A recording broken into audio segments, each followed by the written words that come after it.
जमलेल्या माझ्या तमाम मर्द लढवय्या शिवसैनिक बांधवांनो, भगिनी आणि मातांनो,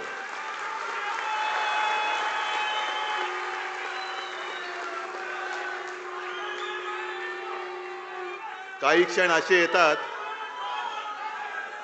की त्या क्षणी भावना व्यक्त करणं कठीण असतं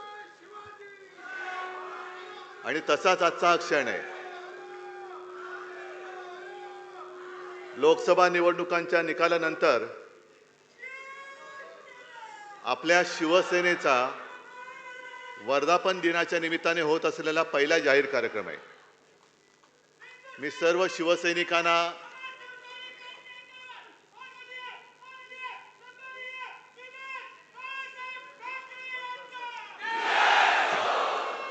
तमाम शिवसैनिकांना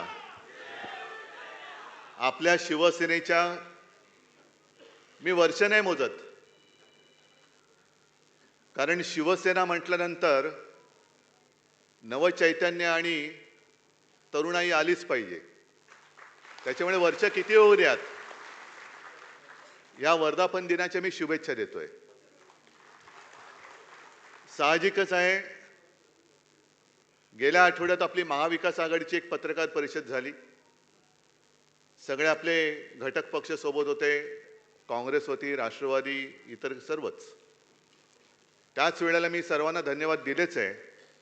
पण आज पुन्हा एकदा शिवसेनेच्या वतीने ज्या ज्या देशभक्तांनी महाविकास आघाडीला आणि शिवसेनेला मतदान केलं, आशीर्वाद दिले, त्या सर्वांना, म्हणजे त्याच्यात माझे मराठी आलेच, हिंदू आलेच, दलितही आले, बौद्धही आले, मुसलमानही आले, ख्रिश्चनही आले, शीख सुद्धा आले, सर्व देशभक्तांना मी पासून धन्यवाद देतोय. दोन चांगले बॅट्समन आपण पाहिले. ओपनिंग बॅट्समन कडक होता, मधला बॅट्समन तुम्हाला माहिती आहे कसा होता. आणि अनेकदा माझी परिस्थिती ही शेवटचा जो कोण बॉलर असतो तो बॅटिंगला पाठवल्यानंतर कशी होते तशी होत झालेली. म्हणजे आता रन झालेले आहेत, आता काय करायचं, मारायचा फटका, बसला बॉल तर बसला तर छकडा, नाही तर लकडा. पण लकडा कधी जाणार नाही, मारेन तर छकडाच मारेन. तुम्ही सर्वांनी माझं कौतुक केलेलं आहात. सगळं जे काही विजय झाला त्याचं श्रेय मला दिलेलं आहे. पण मी शून्य आहे. मी कधीही यशाचा मानकरी मीच आहे हे मी कधीही मानणार नाही. यशाचे मानकरी, यशाचे धनी हे तुम्ही आहात. कारण शिवसेना प्रमुखांनी दोन गोष्टी मला सांगितल्या. आत्मविश्वास, जे सर्वांना सांगत होते की आपल्यामध्ये आत्मविश्वास असेल तर जगाच्या कोपऱ्यात कुठेही जा, तुला मरण नाही. पण आत्मविश्वास आणि अहंकार ह्याच्यामध्ये फरक आहे. आपल्यामध्ये आत्मविश्वास आहे, होय मी हे करू शकतो, मी यांना पाडू शकतो, हा आत्मविश्वास आहे. पण मी एकटाच हे करू शकतो, जगामध्ये दुसरं कोणीच करू शकत नाही, हा अहंकार आहे, जो मोदींमध्ये. निवडणुकीच्या निकालाचं विश्लेषण सुरू आहे. भाजपला तर तडाखा बसलेलाच आहे. पण तडाखा बसल्यानंतर पुन्हा एकदा बाजूच्या गल्लीत कसं न्यायचं, विषयांतर कसं करायचं हे त्यांना चांगलं कळलंय. म्हणून निवडणूक झाल्यानंतर ताबडतोब सुरू केलं की उद्धव ठाकरे हे पुन्हा मोदी सोबत जाणार, एनडीए मध्ये जाणार. जायचं? ज्याने आपल्याला संपवायचा प्रयत्न केला, आपल्या माते समान शिवसेना खतम करण्याचा प्रयत्न केला, त्या नालायकांबरोबर पुन्हा जायचं? मी तुम्हाला सगळ्यांना विचारतोय. म्हणजे त्यांना काय होतंय की गैरसमज पसरून द्यायचा आणि स्वतःचं अपयश झाकून ठेवायचं. अहो तुमचं तुम्ही बघा ना, आमचं कशाला वाकून बघताय? तुमचं काय काय उघडं पडलंय ते तुम्ही बघा. कशी तुमची वरपासून खालपर्यंत अगदी बरोबर काय बोललात, फाटली आहे. माझी पंचायत काय होते, थोडं म्हटल्यानंतर थोडी घराण्याची भाषा आपोआप येते. पण मग मग एक सभ्यतेचा तुम्ही शिक्का मारलात माझ्यावर, समानार्थी शब्द शोधावा लागतो. पण आता फाटलेला दुसरा समानार्थी शब्द नाही, त्याच्यामुळे फाटली ती फाटलीच आहे.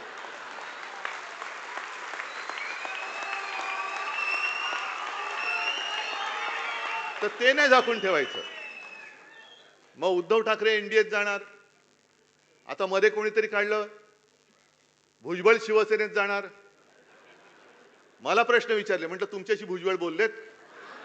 नाही. मी भुजबळांशी बोललोय? नाही. भुजबळ माझ्याशी बोललेत? मग कशाला तुम्हाला या नसत्या उचापात्या करायच्या आहेत? ते आहेत मंत्री आहेत, त्यांचं ते बघतील ना. प्रत्येक जण आहे समजदार आहे, तो त्यांच्या वाटेने चाललोय, आम्ही आमच्या वाटेने चाललेलो आहोत. पण तुम्ही जी काय सांगड घालण्याचा प्रयत्न करताय आणि तुमचं अपयश झाकण्याचा प्रयत्न करतात, मी आज सगळ्यांचा सत्कार केला, खासदारांचा तर केलाच, पण माझ्या योद्ध्या उमेदवारांचा सुद्धा केला. आणि तो एवढ्यासाठी केला, सांगता येत नाही मध्यावधी निवडणूक लागली तर त्यावेळेला तुम्ही खासदार होणार आहात.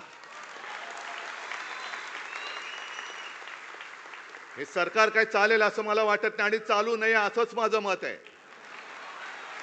सरकार चालेल का? सरकार पडेल का? पडेल का नाही? चालेल का नाही? पडलंच पाहिजे. पुन्हा निवडणुका झाल्याच पाहिजेत आणि नाही तर आम्ही इंडिया आघाडीचं सरकार स्थापन करतो. आणि आपल्यावरती जो आरोप केला जातो की शिवसेनेला हिंदू मतं नाही मिळाली, शिवसेनेला मराठी मतं नाही पडली, शिवसेनेला मुस्लिम मतं पडली. हो पडलेत, जरूर पडलेत. संपूर्ण सर्व देशभक्तांची मतं शिवसेनेला मिळालेली आहेत. सर्व देशभक्त. त्याच्यात मी पुन्हा सांगतो, मुसलमान आले, ख्रिश्चन आले, शीख आले, दलित बौद्ध सगळेच आले. शिवसेनेने उद्धव ठाकरेंनी हिंदुत्व सोडलं का? तर आपण काँग्रेस सोबत गेलो म्हणून शिवसेनेने हिंदुत्व सोडलं. आणि संजय आता तुम्ही बोलले ते बरोबर, तिथे जे डोमकावळे बसलेत, आता डोमकावळा म्हटल्यानंतर पुढचे सगळे सोपस्कर आले, पिंडदान वगैरे, त्यांची कावकाव सुरू झालेली आहे. मी काय हिंदुत्व सोडले? वाटते तुम्हाला मी हिंदुत्व सोडले? पण केवळ आणि केवळ देशभक्त, संविधान वाचवण्यासाठी आणि देशातली लोकशाही वाचवण्यासाठी सर्व देशभक्तांनी आम्हाला मतं दिली असतील तर आम्ही हिंदुत्व सोडले, आम्ही मुसलमानांच्या बाजूने लागलोय असं जर भाजप म्हणत असेल तर माझं स्पष्ट आणि ठाम मत आहे की नरेंद्र मोदी आणि भाजपाने सत्तेसाठी हिंदुत्व सोडलेलं आहे. हा माझा स्पष्ट आणि ठाम आरोप आहे. तुम्ही म्हणाले कसं? तुम्ही 2014 सालचा एनडीएचा फोटो बघा, 2019चा एनडीएचा फोटो बघा, कोण कोण होते त्याच्यामध्ये हिंदुत्ववादी. आणि आज जे त्यांच्या सोबत बसले चंद्राबाबू नायडू आणि नितीश कुमार, हे काय हिंदुत्ववादी आहेत? चंद्राबाबू नायडू आणि नितीश कुमार यांनी जो त्यांच्या निवडणुकांमध्ये आणि त्यांच्या राज्यात जो जाहीरनामा दिलेला आहे, नरेंद्र मोदींना आम्ही आव्हान देतोय की मोदीजी तुम्ही चंद्राबाबू नायडूंचा जाहीरनामा पूर्ण करणार म्हणून त्या आंध्रात जाऊन सांगा.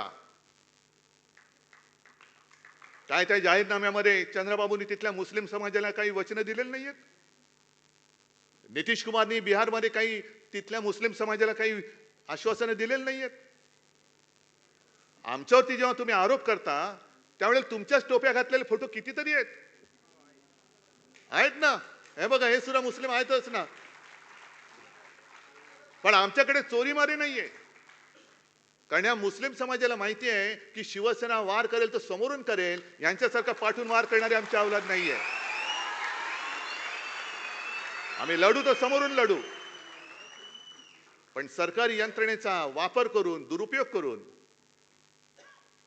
जसं आता काल संजय तुम्हीच तो अग्रलेख लिहिलाय, मध्ये आपले मिंदे बोलले होते की काही संस्थांनी, स्वयंसेवी संस्था आहेत ना, त्याच्यात विश्वंभर चौधरी आहेत, असीम सरोदे आहेत, निखिल वागले आहेत, अनेक युट्यूबर्स आहेत, त्यांनी लोकशाही वाचवण्यासाठी आणि संविधान वाचवण्यासाठी इंडिया आघाडी आणि महाविकास आघाडीला पाठिंबा दिला. त्यांना सुद्धा मी खास धन्यवाद देतोय. अनेक, हेमंत देसाई आहेत, रवीश कुमार आहेत, कितीतरी अशी मोठी यादी आहे, ध्रुव राठी आहे, अनेक जण आहेत. या सगळ्यांनी आम्हाला मतदान करण्यासाठी म्हणून प्रचार केलेला आहे. मग मिंदे जे बोलले की शहरी नक्षलवाद, हुकुमशाही तोडा मोडा फोडून टाका आणि लोकशाही वाचवा हा प्रचार हा नक्षलवाद वाटतो तुम्हाला, हा आतंकवाद वाटतो. मग लोकशाही वाचवा हा आतंकवाद असेल तर मी आतंकवादी आहे. देश वाचवा देशाचं संविधान हा आतंकवाद असेल तर मी आतंकवादी आहे. पण तुमचे जे बापजादे दिल्लीत बसलेले आहेत मोदी आणि शहा, ते सरकारी यंत्रणेचा दुरुपयोग करतायत. आमच्या कार्यकर्त्यांच्या घरी तुम्ही ED, income tax, CBI, police पाठवता. एक गद्दार जो अमोल तुझ्या इकडे ज्यांनी विजय ढापला तो स्वतः निर्लज्जपणाने सांगतोय की काय करू, माझ्यासमोर मार्गच नव्हता, एक तर तुरुंगात जा नाही तर आमच्याकडे या. भ्रष्ट माणूस दम दाट्या करून तुरुंगाची भीती दाखवून तुम्ही पक्षामध्ये घेता, सरकार पाडता, पैशाचा लालूच दाखवता. हा तुमचा नक्षलवाद नाही तर दुसरं काय आहे? हा तुमचा जो काय सरकारी हा शासकीय नक्षलवाद आहे का? हा नक्षलवादच आहे. सत्तेचा दुरुपयोग करणं, विरोधी पक्ष तोडून टाकायचे, फोडून टाकायचे, चांगली सरकार चाललेली पाडून टाकायची आणि स्वतःच्या पक्षात घेऊन त्यांना मंत्रिपद द्यायची, हा शहरी नक्षलवादापेक्षाही भयानक, हा लोकशाहीची हत्या करणारा हा नक्षलवाद आहे. नक्षलवादी तुम्ही आहात. आमच्यावरती जेव्हा तुम्ही बोटं दाखवता तेव्हा तुमचं कर्तृत्व जे आहे हे काही लोकांनी बघितलं नाही अशातला भाग नाहीये. जनतेने सगळं बघितलेलं आहे, म्हणून एवढं सगळं केल्यानंतर सुद्धा जनतेने आम्हाला मतदान केलेलं आहे. आणि मी मिंद्यांना सांगतोय, भाजपला सांगतोय, जे भास्करराव तुम्ही आणि संजय राऊत तुम्ही बोललात, मी आज त्यांना पुन्हा एक आव्हान देतोय, जर तुम्ही षंढ नसाल तर शिवसेना प्रमुखांचा फोटो न लावता, माझ्या शिवसेनेचं नाव न लावता, धनुष्यबाण न लावता माझ्यासमोर निवडणूक लढून दाखवा.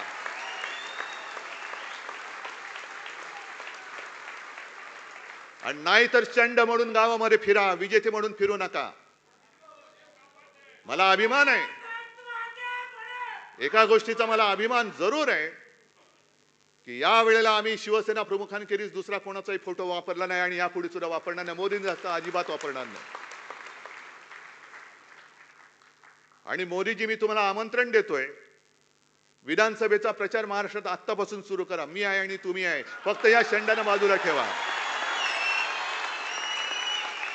नाव चोरायचं नाही, वडील चोरायचे नाहीत, धनुष्यबाण चोरायचं नाही. धनुष्यबाण बाजूला ठेवा, नवीन निशाणी घ्या, मिंद्याच्या वडिलांचा फोटो लावा आणि या समोर. अरे माझ्या वडिलांचे फोटो लावून स्ट्राईक रेट सांगता तुम्ही? षंड कुठले? ह्यांच्याकडनं आपल्या राज्याचं काय भविष्य होणार आहे? पण एक गोष्ट बरी झाली की या निवडणुकीमध्ये आपले कोण आणि परके कोण, मित्र कोण आणि शत्रू कोण हे स्पष्ट झालेले आहे. काही जणांनी केवळ उद्धव ठाकरे नको म्हणून त्यांना बिन शर्ट पाठिंबा दिला.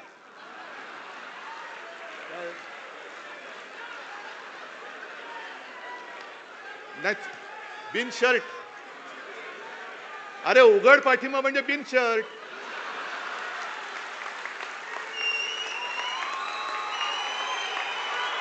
उघड पाठिंबा दिला म्हणजे बिन शर्ट ना.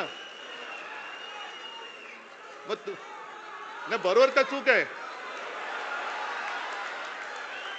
काय नाही नाही, उद्धव ठाकरे नको, मी हा बघा शर्ट काढला, बिन शर्ट पाठिंबा देतो तुम्हाला उघड.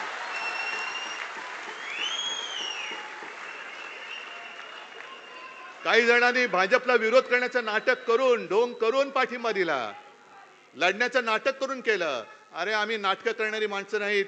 नाटक ही सुद्धा कला आहे आणि ती कला बऱ्याच अंशी मोदींना जमते, आम्हाला जमत नाही, आम्हाला नाही जमत. पण माझी तर अशी इच्छा होती की आपल्या महाराष्ट्रातली निवडणूक ही 5 टप्प्यात नाही आणखी 10 टप्प्यात व्हायला पाहिजे होती. रोज यांची साल्टी काढली असती मी, रोज. कारण एकदा बघा आपल्याला शिवसेना प्रमुखांनी काय सांगितलं, म्हणून मी म्हटलं ना की मी नम्र आहे, सगळ्यांशी नम्रपणाने वागतो. तुम्ही प्रेमाने वागा, आम्ही प्रेमाने वागू, पण जर पाठीत वार कराल तर आम्ही वाघ नखं काढू, आम्ही वाघ नखं काढू. आता मुनगट्टी वार ज्यांची नखं उपटले चंद्रपूरमध्ये ते लंडनमध्ये पुन्हा वाघ नखं आणायला चाललेत. अहो कशाला त्या छत्रपतींचा तुम्ही अपमान करताय? कशाला अपमान करताय? एक तर तुमची पात्रता नाही, गद्दार मानसिकतेचे तुम्ही, भगव्याशी बेईमानी करणारी अवलाद तुमची. संपूर्ण महाराष्ट्रामध्ये आणि देशामध्ये माझा हा छत्रपतींचा भगवा असतो, त्याच्यावरती कोणतं सिम्बॉल नव्हतं, काही नव्हतं, पण त्या भगव्यामध्ये तुम्ही भेद केला. कुठलं काय यांचं चिन्ह छापा, कुठलं काय, म्हणून मी तुम्हाला सांगतोय आपल्या भगव्या झेंड्यावरती आपलं चिन्ह टाकायचं नाही. आपला भगवा पवित्र शिवरायाचा भगवा आहे, तो भगवाच असला पाहिजे. मशालीचा प्रचार वेगळा करा, मशालीचा प्रचार वेगळा करा. मशाली आपली धगधगती मशाल आहेच, पण छत्रपतींच्या भगव्याला कलंक त्यांनी लावण्याचा जो प्रयत्न केलेला आहे त्यांना आपल्याला गाडायचंय. म्हणून छत्रपतींच्या भगव्याला आपली मशाल किंवा दुसरं कोणतेही चिन्ह टाकू नका. आपला शिवसेनेचा भगवा हा भगवाच असला पाहिजे. एक एक आपला भगवा दिसल्यानंतर हा कोणाचा भगवा? अरे कोणाचा भगवा? हा छत्रपतींचा भगवा, शिवरायाचा भगवा, हिंदूंचा भगवा, मराठी माणसाचा भगवा, महाराष्ट्राचा भगवा, वारकऱ्यांचा भगवा आहे, साधू संतांचा भगवा आहे. त्यावेळेला कोणी असं केलं होतं? तुकाराम महाराजांचा भगवा वेगळा, ज्ञानेश्वरांचा भगवा वेगळा? नाहीच. भगवा भगवा आहे आणि मशालीशी साधर्म्य असणार आहे. जसं ती एक ज्वाळा दिसते भगवा फडकताना, मशाल दिसते, तीच मशाल घेऊन आपण यांच्या बुडाला आता आग लावलेली आहे. तीच मशाल आहे आपली.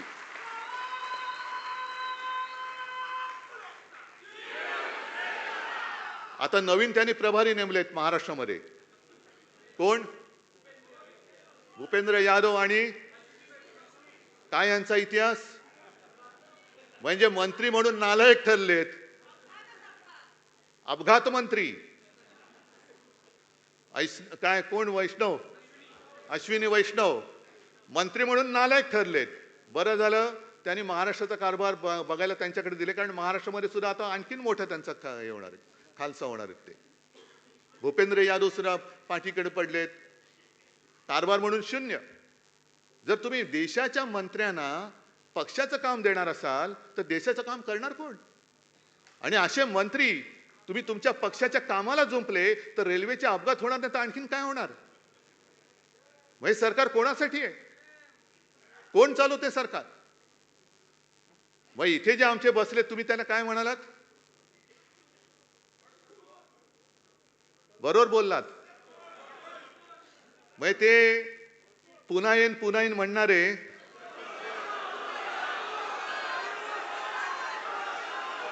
आता काय म्हणतात माहितीये?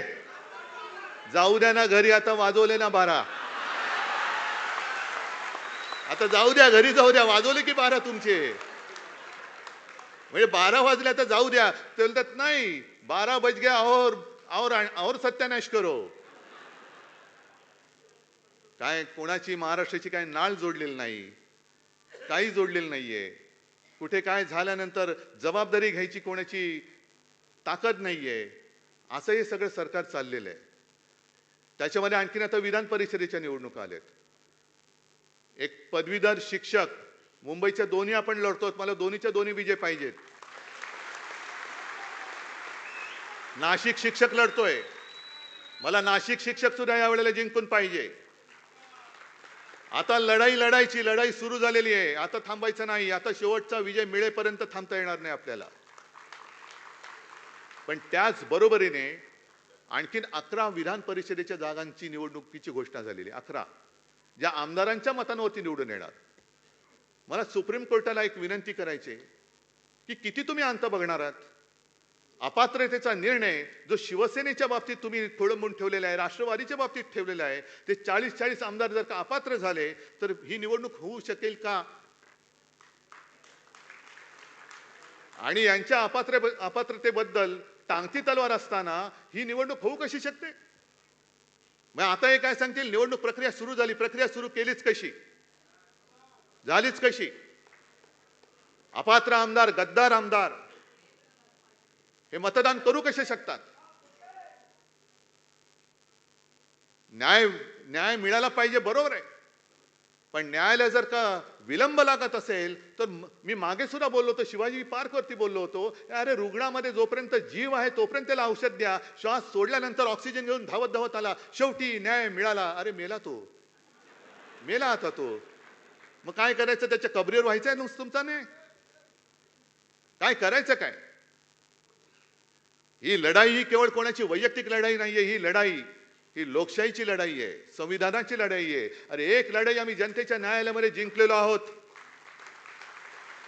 पण सर्वोच्च न्यायालयाकडे आता आमची एक प्रार्थना आहे, अपेक्षा आहे की तुम्ही ही लोकशाही इकडे खतम करायला निघालेले आहेत. जनतेने जाग दाखवलेली आहे, तुम्ही तुमची जाग दाखवणार आहात की नाही? का प्रत्येक वेळेला तारीख पे तारीख, तारीख पे तारीख काय सनी देओल बसलाय? किती काळ बघायचंय? आणि या सगळ्या गोष्टी बघितल्यानंतर म्हणून मी जे म्हटलं की सरकार पडलंच पाहिजे. कारण आपल्यावरती जे आरोप करायचे की शिवसेना, काँग्रेस आणि राष्ट्रवादी ही नैसर्गिक युती नाहीये, म्हणजे काय झालंय? नैसर्गिक आणि अनैसर्गिक म्हणजे काय नेमकं? देवेंद्रजी तुम्ही सांगता का आम्हाला? तुम्ही जे काय आता तिकडे सगळं करून ठेवलेलं आहे त्रांगडं, जे तुम्ही मला नागपूरच्या अधिवेशनामध्ये सांगितलं होतं, काय ते काट्याच्या आणीवर बसली 3 गावे, बरोबर ना? 2 ओसाड 1 बसेसची ना. आता ऐका, तुम्ही तुमचं रेकॉर्ड केलेलं असेल ते स्वतःला लावून ऐका, तुमचं एक तरी गाव बसलंय का? बरं, पंतप्रधानांनी दत्तक गाव योजनेत तरी तुमचं गाव बसलंय का? गाव दत्तक घेऊन सुद्धा तुमची गावं बसत नाहीयेत. आणि तुमची जी आता झालेली आहे चंद्राबाबू आणि नितीश कुमार यांची युती ही नैसर्गिक आहे की अनैसर्गिक आहे? कारण नितीश कुमार म्हणाले होते की आम्हाला, जसं मी म्हणतो की मला भाजपा मुक्त राम पाहिजे, तुम्हाला मिळाला, तसं नितीश कुमार बोलले होते की संघमुक्त भारत. तो नितीश कुमार तुम्ही त्याचं मानाचं पान ताट सगळं वाढून तुम्ही त्याच्या बाजूला बसलायत तुम्ही. दुसऱ्या बाजूला चंद्राबाबू नायडू, ज्या चंद्राबाबूंना मोदी म्हणाले होते युटन बाबू, आणि चंद्राबाबू मोदींना म्हणाले ते हे तर अतिरेकी आहेत. मग मिंदे तुम्ही सांगा, चंद्राबाबू मोदींना अतिरेकी बोलले होते, मग तुमचा नक्षल काय शहरी नक्षलवाद नेमका आहे कुठे? हे हिंदुत्ववादी आहेत का? ते मांझी बोलले होते की राम आणि कृष्ण हे काल्पनिक आहेत. दुसरं कोणी बोलला तर काय आगडोंब उसळला असता, भाजपनी पूर्ण त्यांची काय चपला मारल्या असत्या, जोडे मारले असते, प्रतिमा जाळल्या असत्या. पण आता बसलेत ओ मांझी रे करत, गाणं आहे ना, घेतलेत बरोबर सगळे. हे असे सगळे ज्यांचा विचाराचा पत्ता नाही, काही त्याला हिंदुत्वाचा आधार नाही, आणि तुम्ही आम्हाला हिंदुत्व शिकवायला निघालात. अहो, हिंदुत्व माझ्या आजोबांनी आणि माझ्या वडिलांनी मला भरपूर शिकवलेलं आहे, आणि त्यांच्या मार्गावरती मी पुढे हिंदुत्व घेऊन जातोय. त्यांच्या मार्गावरती मी हिंदुत्व घेऊन जातोय. तुमचं बुरसटलेलं हिंदुत्व मला मान्य नाही. आमचं हिंदुत्व हे तेजस्वी आहे, सुधारणावादी आहे. गोमूत्रधारी हिंदुत्व आम्हाला मान्य नाही, हे मी ठामपणाने सांगतोय. शेंडी जानव्याचं आणि देवळात घंटा बडवणारं हिंदुत्व आम्हाला मान्य नाही, जे माझ्या वडिलांनी मला शिकवलेलं आहे. आम्हाला अतिरेक्यानं बडवणारा हिंदू पाहिजे. तुम्ही आम्हाला हिंदुत्वाचे धडे द्यायला जाऊ नका. तुम्ही आम्हाला शिकवायच्या फंदात पडू नका. तुम्ही सत्तेसाठी जे हिंदुत्व सोडले ते तुम्ही, मोदींना मी विचारतोय, सत्तेसाठी तुम्ही हिंदुत्व का सोडलं? पूर्ण देश ते काय कोणाचं होतं ना, देशाला माहिती पाहिजे, सगळ्यांनी सांगा तुम्ही. हा, काय नेशन वॉन्ट्स टू नो. का तुम्ही हिंदुत्व सोडलं? का तुम्ही लाचार झालात? हा, पूछता है भारत. नाही, आता पुसता है भारत, त्यांना पुसून टाकतोय भारत, त्यांना पुसून टाकतोय. पुढच्या निवडणुकीमध्ये यांचं नामोनिशाण नाही शिल्लक ठेवायचे. जे नड्डा निघाले होते आपल्याला नड्डायला,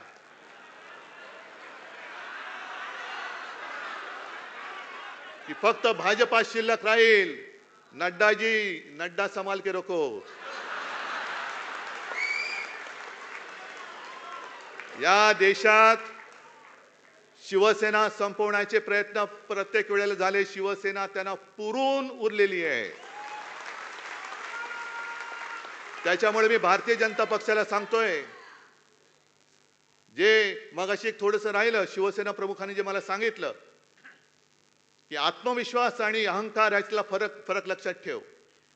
आणि म्हणून मी एक जुनी आठवण, आदित्य तेव्हा शाळेमध्ये होता आणि शेतकऱ्यांचं आंदोलन आपलं चाललं होतं, देता की जाता. दिवाकरजी, आपण सगळे, विनायकजी वगैरे सगळे नेते आपण नागपूरच्या सभेत होतो. आपण घरी मातोश्रीमध्ये ठरवलं, विनायक राऊत वगैरे सगळे आले होते. मी म्हटलं आपण पूर्व विदर्भापासून सुरू करूया, नागपूर. ठीक आहे, कुठून करायचं म्हटलं, मला काय माहित, कारण तेव्हा मी काही सभा वगैरे घेत नव्हतो. म्हटलं नागपूरचं जे मोठं मैदान असेल ते बघा. मग नागपूरचं मोठं मैदान म्हणजे कस्तुरचंद पार्क. चालेल का? चालेल. जाहीर झालं. आदल्या रात्री आम्ही गेलो तिकडे, मी, आदित्य, रश्मी, आम्ही मैदान बघायला गेलो. तेव्हा कोणतरी म्हटलं, मैदान बघितलं तुम्ही, आधी बघितलं नव्हतं का मैदान? म्हटलं काय झालं? नाही, थोडं जरा जास्तच मोठं वाटतंय.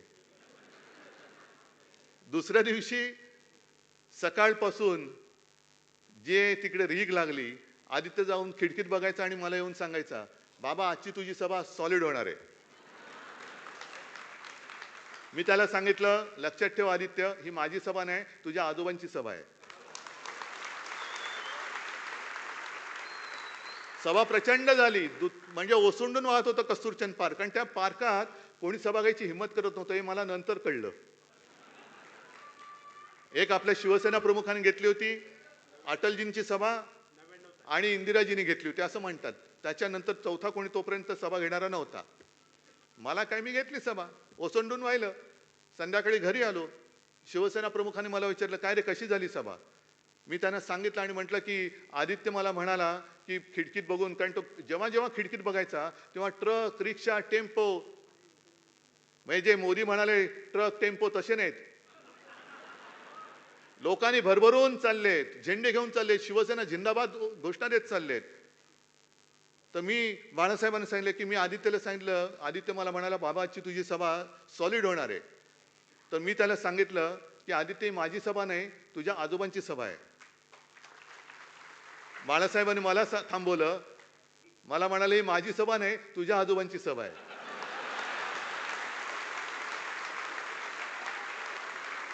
आणि मला म्हणाले, एक लक्षात ठेव उद्धव, ज्या वेळेला तुझ्या डोक्यात तू कोणीतरी आहेस अशी हवा जाईल, त्या क्षणी तू संपलास.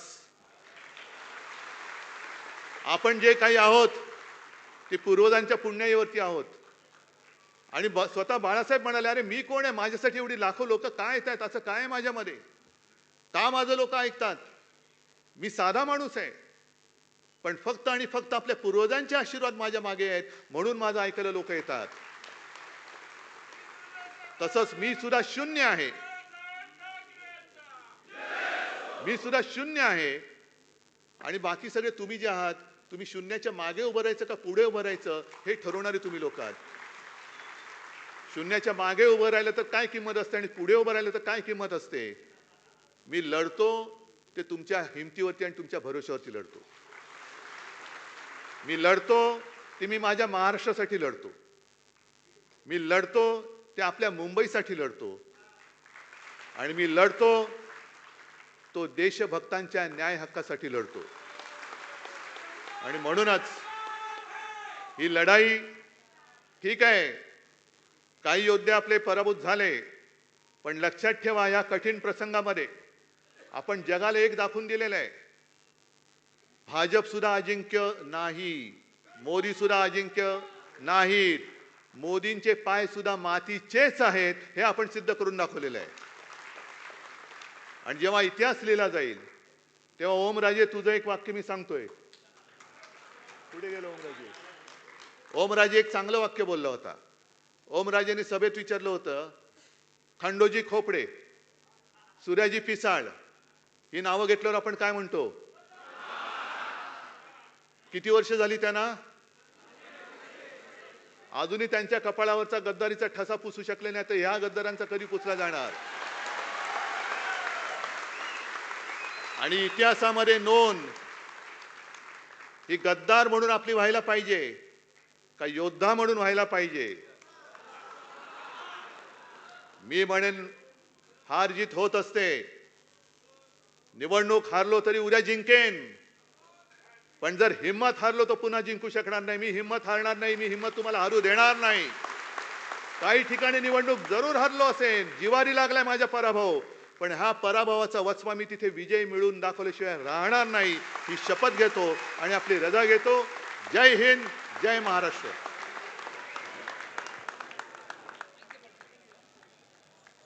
सर्वांनी राष्ट्रगीतासाठी उभं राहावं.